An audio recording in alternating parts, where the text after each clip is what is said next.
You know who brought rock and roll back to life? The Fab Four? You mean the Rolling Stones? It was Jimi Hendrix, if I may ask, which you obviously did not. All it took was a little more Hendrix music for everyone who sobbed into their drink during Don McLean's somber eulogy.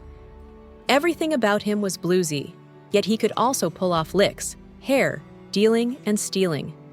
In the same vein as those revered icons of the 50s, Hendrix covered his rivals. Hendrix performing a Beatles cover is up for grabs today.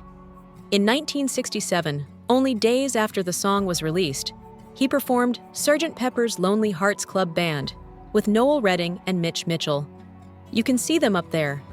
The album came out on a Friday, and by Sunday night, Jimi Hendrix learned the songs and opened his own show with a cover of the title track, as we said in an earlier piece.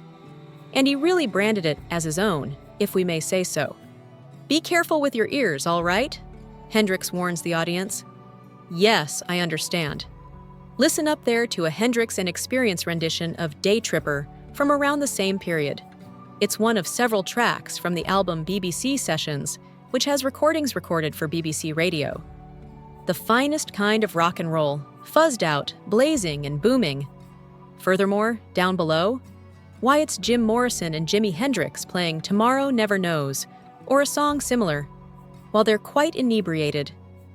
Slurred groaning is the extent of Morrison's vocal contributions.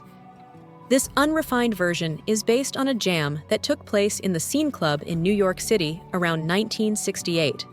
The McCoys, house band of The Scene, bassist Harvey Brooks, and drummer Buddy Miles of the Band of Gypsies were also in the lineup.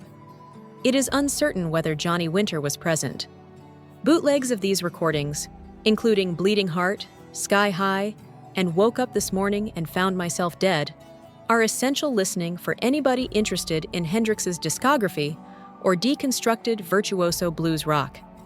His contributions to rock and roll left no room for innovation beyond returning to punk's foundational elements or pushing the boundaries of avant-garde psych noise and fusion.